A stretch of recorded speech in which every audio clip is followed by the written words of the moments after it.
أعوذ بالله من الشيطان الرجيم. بسم الله الرحمن الرحيم. السلام علیکم ورحمۃ اللہ وبرکاتہ۔ سورۃ الحج آیت نمبر 52 سے 57۔ ان الحمد للہ والصلاة والسلام علی رسول اللہ اما بعد۔ اعوذ باللہ السمیع العلیم من الشیطان الرجیم من ہمزہ ونفخہ ونفثہ۔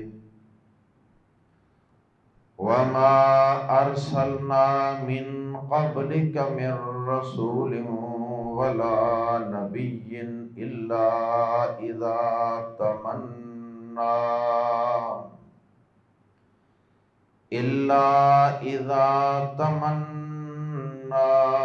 ألقى الشيطان في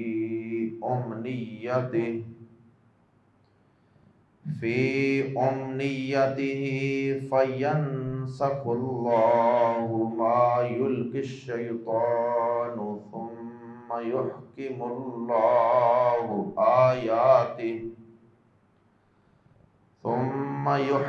الله آياته والله عليم حكيم۔ ليجعل ما يلقي الشيطان فتنة للذين في قلوبهم مرض والقاسية قلوبهم وَإِنَّ الظَّالِمِينَ لَفِي شِقَاقٍ بَعِيدٍ۔ وَلِيَعْلَمَ الَّذِينَ أُوتُوا الْعِلْمَ أَنَّهُ الْحَقُّ مِنْ رَبِّكَ فَيُؤْمِنُوا بِهِ فَتُخْبِتَ لَهُ قُلُوبُهُمْ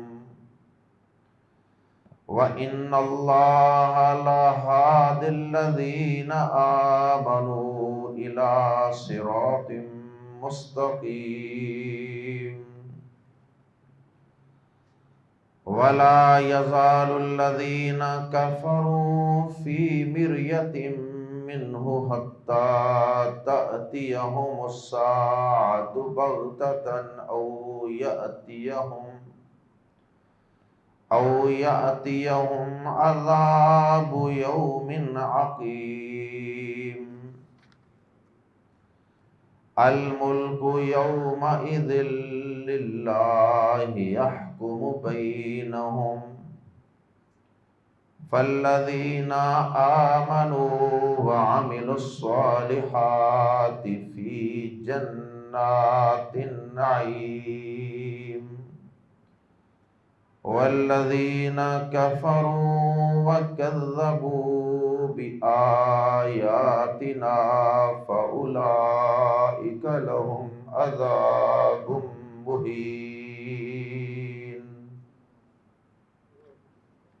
آیات زیر تفسیر میں اللہ رب العزت نے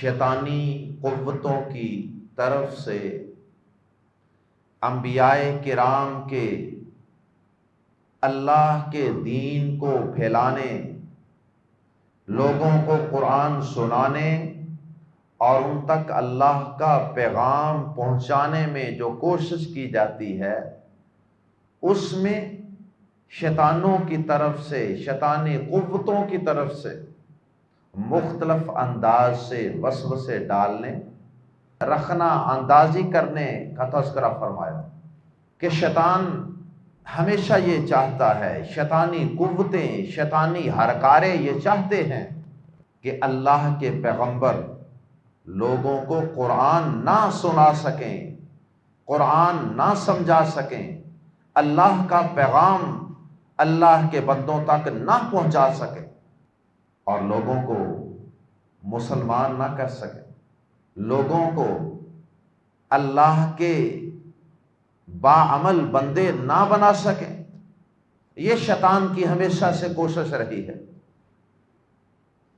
وہ الگ بات ہے کہ شیطان نے اور اہل باطل نے ہمیشہ حق والوں کا، انبیاء کرام کا اور ان کے ماننے والوں کا رستہ روکنے کی کوشش کرنی ہی کرنی، اور یہ کوشش جتنی مرضی کر لیں لیکن اللہ کا دین غالب ہو کر رہے گا۔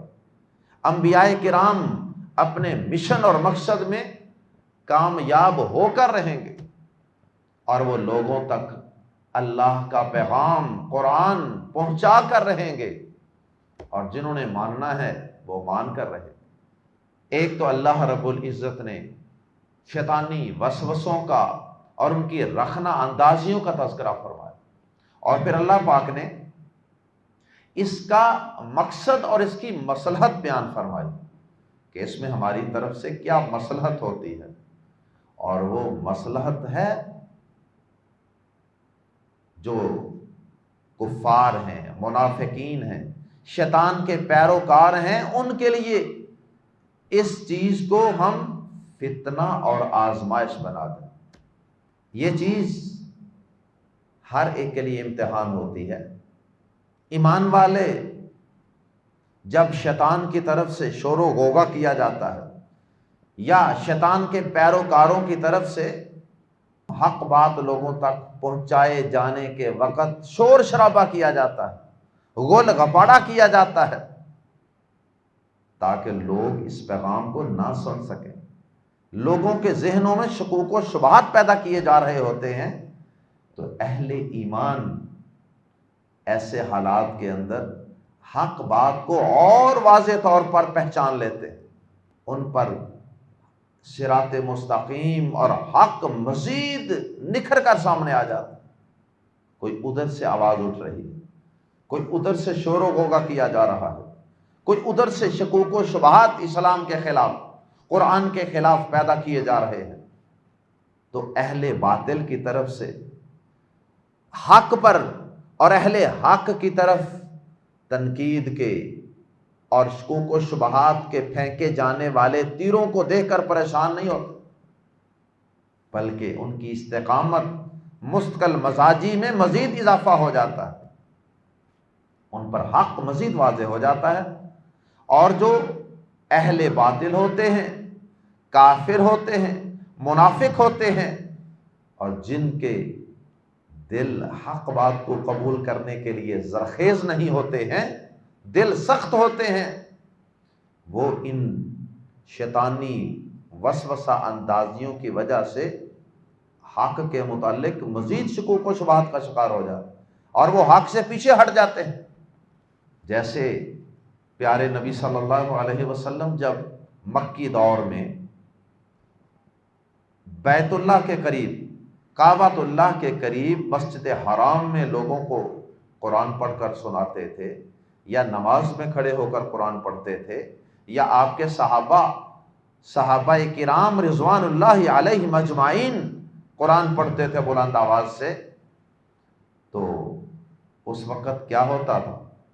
کافر اور کافروں کے سردار یہ کہتے تھے کہ وقال الذین کفروا، اور جن لوگوں نے کفر کیا انہوں نے کہا لا تسمعوا لہذا القرآن، انہوں نے کہا کہ یہ قرآن ہرگز نہ سنو، والغوا فیہ لعلکم تغلبون، اور تم جب یہ قرآن پڑھا جائے تو سننا نہیں بلکہ سننے کی بجائے شور و غوغا کرو تاکہ تم غالب آ جاؤ، تمہاری باطل آوازیں، تمہاری وسوسہ اندازیاں یہ غالب آ جائیں اور اللہ کا پیغام قرآن، اس کی آواز، اس کا پیغام دب جائے۔ تو اللہ پاک نے اس کے جواب میں یہ کہا تھا کہ اذا قرئ القرآن فاستمعوا لہ، جب قرآن پڑھا جائے تو اسے غور سے سنا کرو، کان لگا کر سنا کرو، وَأَنصِتُوا شور نہ کیا کرو، چپ رہا کرو، لَعَلَّكُمْ تُرْحَمُونَ شاید کہ تم پر رحم ہو جائے، شاید کہ تم غور سے قرآن سن لو اور قرآن کی نصیحت تمہارے دل و دماغ میں اتر جائے اور تمہاری کایا ہی پلٹ جائے، تمہیں ہدایت نصیب ہو جائے، تمہیں کفر سے توبہ کی توفیق مل جائے۔ لعلکم ترحمون کا یہ معنی ہے تاکہ تم پر رحم کیا جائے۔ تو اللہ پاک نے پہلا موضوع جو آیات زیر تفسیر میں بیان کیا ہے وہ شیطان کی وسوسہ اندازیاں اور حق میں رکاوٹیں ڈالنے کا تذکرہ کیا ہے۔ اس کے بعد اللہ رب العزت نے پھر اس کی حکمت، فتنہ اور آزمائش اس کو قرار دیا، اور پھر آخری آیات میں اللہ پاک نے یہ حقیقت بیان فرمائی ہے کہ یہ کافر، یہ حق کے مخالف اور دشمن، یہ ہمیشہ قیامت تک شکوک و شبہات کا شکار ہی رہے، کیونکہ وہ کافر جن میں کوئی خیر ہے، جن میں حق بات کو قبول کرنے کا جذبہ ہے، خیال ہے، سوچ ہے، وہ تو اسلام قبول کر چکے ہیں یا جلد کر لیں گے، لیکن جو سمم بکمن عمیون والے کافر ہیں نا، جن کے دلوں پر مہریں لگ چکی ہیں، جو حق کے ہمیشہ مقابلے میں کھڑے ہوتے ہیں، ہمیشہ حق کی مخالفت کرنے کی انہوں نے ٹھان رکھی ہے، تو ایسے کافر قیامت تک اپنے شکوک و شبہات دور نہیں کر پائیں گے، قیامت تک وہ شک میں ہی رہیں گے، حتیٰ کہ وہ قیامت کا دن آ جائے،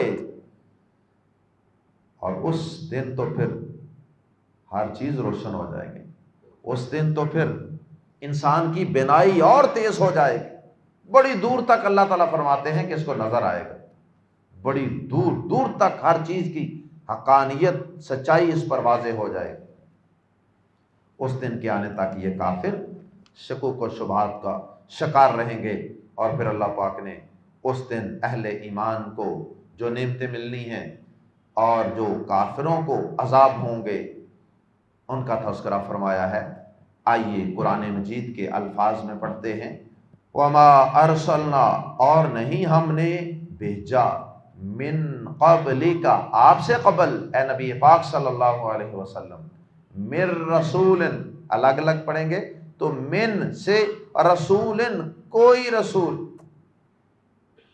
اور ملا کے پڑھیں گے من رسول کوئی رسول، ولا نبی اور نہ ہی کوئی نبی، نہ کوئی نبی نہ کوئی رسول، الا مگر اذا جب تمنا کوئی تمنا کی، تمنا جو ہے، تمنا اس کے دو معنی ہیں، ایک ہے تمنا جو ہمارے ہاں معروف لفظ ہے تمنا، خواہش، آرزو، اور دوسرا اس کا ترجمہ ہے تلاوت کرنا، پڑھ کر سنانا۔ تو دونوں صورتوں میں تفسیر کا لب لباب تقریباً ایک ہی بنتا ہے، دونوں صورتوں میں اس کا معنی اور مفہوم سمجھ لیجئے۔ اذا تمنا جب اس نے کوئی تمنا کی، کس نے؟ پیغمبر نے، رسول نے، نبی نے جب کوئی تمنا کی۔ اب پیغمبر کی تمنا کیا ہوتی ہے؟ نبیوں کی، رسولوں کی، پیغمبروں کی تمنا اور خواہش کوئی دنیا کی خواہش نہیں ہوتی، ان کی خواہش ہمیشہ آخرت کی خواہش ہوتی ہے، ان کی خواہش یہ ہوتی ہے کہ لوگ اسلام قبول کر لیں، لوگ راہ ہدایت پر آ جائیں۔ تو پیغمبروں کی یہ خواہش ہوتی ہے کہ اللہ کا دین غالب آ جائے، سب لوگ مسلمان ہو جائیں، سب لوگ اللہ کے فرما بردار بن جائیں۔ اللہ اکبر۔ اب جب ہر پیغمبر کی یہ خواہش ہے تو پھر اس آیت کا مفہوم کیا ہوگا؟ اس کا مفہوم یہ ہوگا کہ اور ہم نے آپ سے پہلے نہ کوئی رسول بھیجا اور نہ کوئی نبی، مگر جب اس نے کوئی تمنا کی غلبہ دین کی، لوگوں کے مسلمان ہونے کی، تو کیا ہوا پھر؟ القی الشیطان، ڈالا شیطان نے، القا تو ڈالتا ہے یا ڈالا، الشیطان شیطان نے، فی امنیتہ اس کی تمنا میں، امنیتن اسی سے ہے جو شروع میں لفظ گزرا اذا تمنا،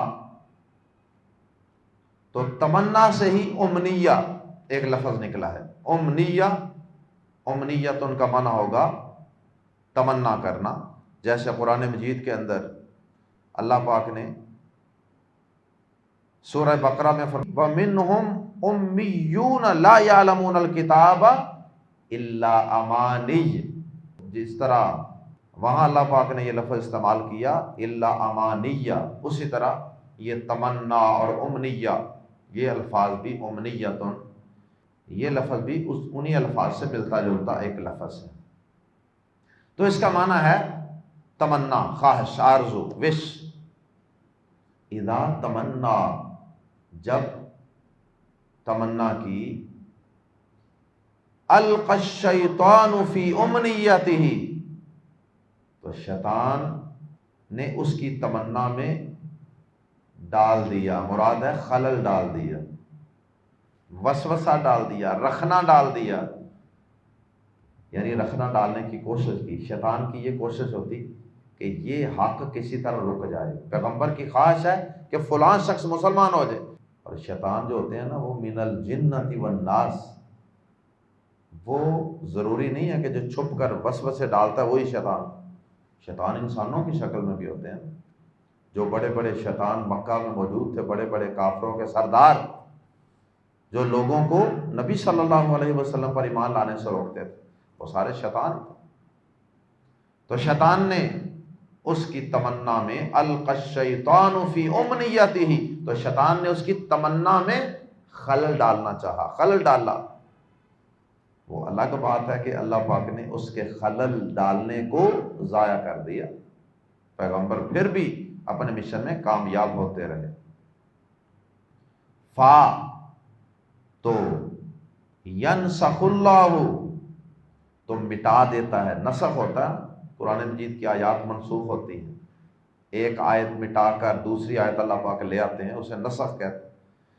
تو یہ وہی لفظ ہے، فا تو ینسخ اللہ، تو مٹا ڈالتا ہے اللہ، ما جو یلقی الشیطان، جو ڈالتا ہے شیطان، اللہ تعالیٰ اس خلل کو مٹا ڈالتا ہے جو شیطان ڈالتا ہے، ثم پھر، یعنی اس رکاوٹ کو دور کر دیتا ہے، اس خلل کو دور کر دیتا ہے، اس وسوسے کو دور کر دیتا ہے۔ ثم پھر یحکم اللہ، پھر اللہ تعالیٰ یحکم کا معنی پختہ کر دیتا ہے، اللہ آیاتہ، اپنی آیات کو، پھر اللہ تعالیٰ اپنی آیات کو ایمان والوں کی نظر میں اور پختہ اور واضح کر دیتا ہے۔ اور دوسرا اس تمنا کا معنی ہے تلاوت کرنا، پڑھ کر سنانا، تو اس کا بھی تقریباً وہی معنی بنے گا کہ جب بھی کوئی پیغمبر اللہ کا پیغام، قرآن، وحی پڑھ کر سنانا چاہتا کہ لوگوں کو میں اللہ کا پیغام پڑھ کر سناؤں، تو شیطان اس میں خلل ڈالتا، تو پھر اللہ تعالیٰ اس خلل کو دور کر دیتا، ہٹا دیتا جو شیطان ڈالتا تھا۔ تو دونوں صورتوں میں اس کی تفسیر تقریباً ایک ہی بنتی ہے۔ واللہ، اور اللہ، علیم، سب کچھ جاننے والا ہے، حکیم، کمال حکمت والا ہے، اس کے ہر کام میں حکمت ہے۔ اگر اس نے شیطان کو، شیطانی قوتوں کو یہ اختیار دیا ہوا ہے کہ وہ ایسا کر لیں، تو اس میں بھی اللہ پاک کی حکمت، اس نے ایسا کیوں کیا؟ اس کی وضاحت اگلی آیت مبارکہ میں، لیجعل، تاکہ وہ بنائے، کون؟ اللہ پاک، لیجعل، تاکہ وہ بنا دے، ما جو یلقی الشیطان، جو ڈالتا ہے شیطان، یعنی وسوسہ، فتنہ، وسوسہ یا خلل، کیا بنا دے اللہ تعالیٰ اس کو؟ فتنتاً، فتنہ، آزمائش، امتحان بنا دے، للذین، ان لوگوں کے لیے، فی قلوبہم، جن کے دلوں میں مرضٌ، بیماری ہے، کفر کی یا نفاق کی بیماری ہے، ان کے لیے یہ آزمائش بن جاتی۔ ایمان والوں کے لیے بھی آزمائش ہے، لیکن وہ اس امتحان میں پاس ہو جاتے ہیں۔ اب آپ قرآن سیکھتے ہیں، آپ کے رستے میں کئی قسم کے وسوسے ڈالے جاتے ہوں گے۔ کوئی کہتا ہوگا قرآن آپ کو کہاں آنا ہے، اس عمر میں کہاں قرآن آنا؟ کسی نے کہنا یہ قرآن ہر ایرے وغیرہ کے سیکھنے کی چیز نہیں ہے، اس کے لیے تو 14 علم پہلے سیکھنے چاہیے۔ کوئی کہے گا او یار میرے ساتھ چلا کرو سیر کرنے، فلاں جگہ فلاں ہوتا ہے، فلاں گیم ہوتی ہے، جم میں چلا کریں، یوگا کرنے چلا کریں، کوئی کچھ کہے گا، کوئی کچھ کہے گا۔ تو قرآن سے روکنے کے لیے، نماز سے، دین سے، حق سے روکنے کے لیے آپ داڑھی ہی رکھ لیں، دیکھنا پھر آپ کو کتنے لوگ مشورے دیتے ہیں۔ ہاں جی، اللہ اکبر۔ ایک بچی بیچاری کالج یونیورسٹی میں جانے والی پردہ کر لے نا، صحیح شرعی پردہ، وہ کہے کہ میں نے اپنے کزن سے بھی پردہ کرنا، میں نے اپنے بہنوئی سے بھی پردہ کرنا ہے، میں نے اپنے پھوپھا خالو سے بھی پردہ کرنا ہے، تو سارا ٹبر، سارا خاندان اس بیچاری کے خلاف ہو جاتا۔ تو ایسے لوگ جو کسی کے حق کی طرف بڑھنے میں رکاوٹ ڈالتے ہیں نا، رکاوٹ ڈالتے ہیں، سچی بات یہ ہے کہ وہ یہ شیطانی کام کرتے ہیں، شیطان کے مشن کو پورا کر رہے ہوتے ہیں۔ اللہ اکبر۔ فرمایا کہ تاکہ وہ، یعنی اللہ پاک، اس خلل کو جو شیطان ڈالتا ہے ان لوگوں کو لیے آزمائش بنائے جن کے دلوں میں بیماری ہے۔ وَالْقَاسِيَةِ قُلُوبُهُمْ، اور سخت ہیں، والقاسیتی، اور سخت ہیں، قلوبہم، ان جن کے دل، اور جن کے دل سخت ہیں، ان کے دلوں میں، جن کے دلوں میں بیماری ہے یا سختی ہے دل کی، ان کے لیے اللہ تعالیٰ اس کو آزمائش بنا دے۔ وَإِنَّ الظَّالِمِينَ، اور بے شک ظالم، لمز برلا، یقیناً، فی شقاق، مخالفت میں پڑے ہوئے ہیں، ضد میں پڑے ہوئے ہیں، بعید، بہت دور کی، اور بے شک ظالم لوگ یقیناً دور کی مخالفت اور ضد میں پڑے ہوئے۔ یہ ظالم ہے نا جو لوگوں کو قرآن سے روکتے ہیں، نماز سے روکتے ہیں، دین سے روکتے ہیں، حلال سے روکتے ہیں، پردے سے روکتے ہیں، کسی بھی خیر کے کام سے روکتے ہیں، تو یہ سب ظالم ہیں اور یہ بڑی دور کی ضد اور مخالفت میں پڑے ہوئے ہیں۔ کسی کا بچہ، کسی کا بیٹا بیٹی سود پر مبنی کوئی جاب شروع کر دے، کسی سودی ادارے میں کوئی جاب نوکری شروع کر دے، پورے خاندان میں سے، پورے محلے میں سے کسی کو کوئی تکلیف نہیں ہو، کسی کو کوئی پریشانی نہیں ہو، لیکن اگر کسی کا بچہ ذرا مسجد میں زیادہ جانا شروع ہو جائے نا، دین والوں کے پاس ذرا زیادہ اٹھنا بیٹھنا شروع کر دے، سارا خاندان اکٹھا ہو جاتا ہے، نانی بھی آ جاتی ہے، خالہ بھی آ جاتی ہے، فلاں کو بھی بلا لو، یہ بچے کو سمجھائیں، یہ بچی کو سمجھائیں۔ تو ایسے لوگ ظالم ہیں، اور ایسے لوگ اللہ اور اس کے رسول کی بڑی دور کی ضد اور مخالفت میں پڑے ہوئے۔ اللہم لا تجعلنا وَلِيَعْلَمَ الَّذِينَ، اور تاکہ، دوسرا مقصد اس آزمائش کا، پہلا تو مقصد یہ تھا نا، شیطان کو، شیطانی قوتوں کو کھلی چھٹی دینے کا مقصد یہ تھا کہ آزمائش بن جائے، اور دوسرا مقصد یہ ہے ولی، اور تاکہ یعلم، جان لیں، الذین وہ لوگ اوتوا العلم جنہیں علم دیا گیا ہے انہ الحق کہ بے شک وہ ہی حق ہے من ربک تیرے رب کی طرف سے۔ جب مخالفتیں زیادہ ہوتی ہیں نا، حق اور زیادہ واضح ہوتا ہے۔ اہل حق پر، علم والوں پر، دین والوں پر، قرآن پڑھنے والوں پر حق اور واضح ہوتا ہے۔ اب جس نے پہلے قرآن میں یہ پڑھا ہو کہ لوگ روکتے ہیں قرآن سے، دین سے، تو اس کے سامنے تو جب لوگ مخالفت میں کھڑے ہوں گے، اس کو روکیں گے، تو اس کا ایمان اور نہیں پختہ ہوگا۔ ہاں وہی بات ہے اللہ نے کہی تھی، یہ وہی کام ہو رہا ہے۔ فَيُؤْمِنُوا بِهِ تو وہ ایمان لے آئیں بِهِ اس پر۔ اب کافروں کے اندر بھی تو اہل علم تھے نا، جیسے عبداللہ بن سلام یہودی عالم تھے۔ تو جب لوگ قرآن کی مخالفت میں کھڑے ہوئے، نبی پاک صلی اللہ علیہ وسلم کی مخالفت میں کھڑے ہوئے، تو عبداللہ بن سلام اور اس طرح کے جو دیگر یہودی عالم تھے، علم والے لوگ تھے، ان پر حق اور زیادہ واضح ہو گیا۔ انہیں پتہ چل گیا کہ ہاں وہ ہماری کتاب میں، تورات میں، انجیل میں یہ بھی لکھا ہوا تھا کہ اس طرح پیغمبر آئے گا، فلاں سرزمین میں آئے گا، لوگ اس کے مخالف ہو جائیں گے، اپنے بھی اس کا ساتھ چھوڑ جائیں گے۔ تو اس سے کیا ہوگا؟ اس کا ایمان اور پکا ہو جائے گا، اس پر واضح ہو جائے گا کہ ہاں یہ ہی حق ہے۔ فَيُؤْمِنُوا بِهِ تو وہ اس پر ایمان لے آئیں۔ اس آزمائش کا یہ مقصد بھی ہے۔ فَتُخْبِتَ لَهُ تو یا پس تخبت عاجز ہو جائیں۔ یہ لفظ ہم اس سے ملتا جلتا لفظ پہلے بھی گزر چکا، مخبتین عاجزی کرنے والے۔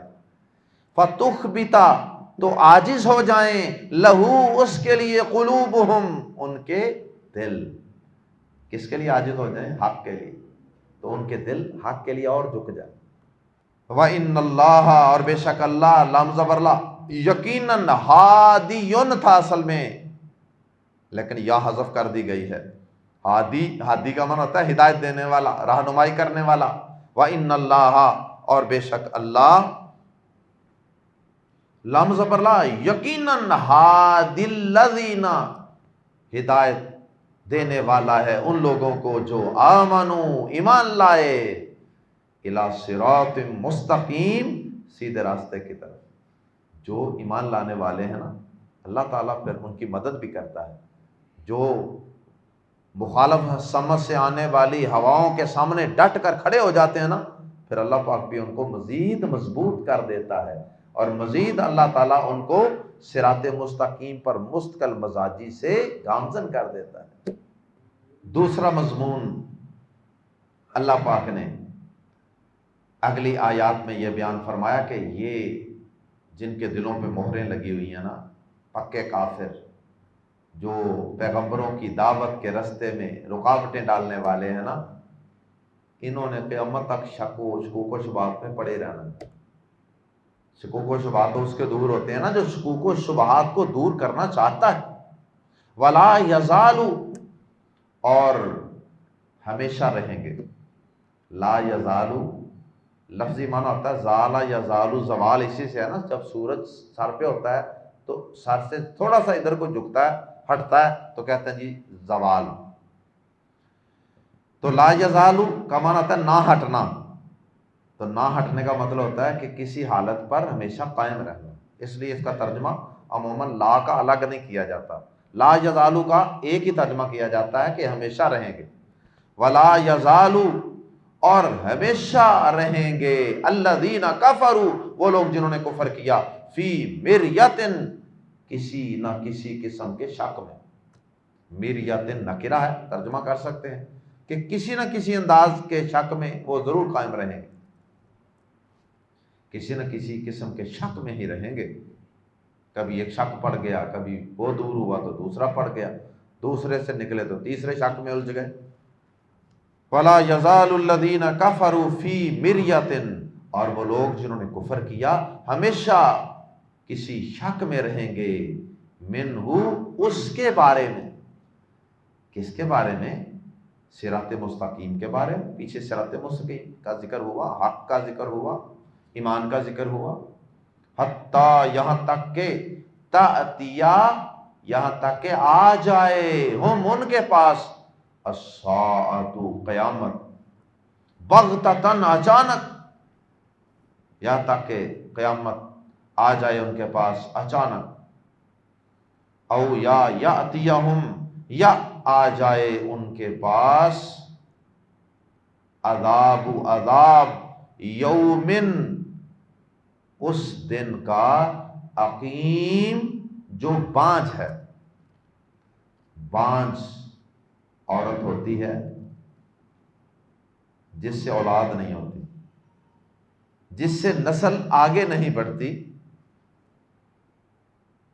تو بانجھ کے دو معنی کیے جاتے ہیں، عقیم کے یہاں دو معنی بانجھ کے لحاظ سے کیے جاتے ہیں کہ قیامت کے دن کو یومن عقیم بانجھ دن کیوں کہا گیا؟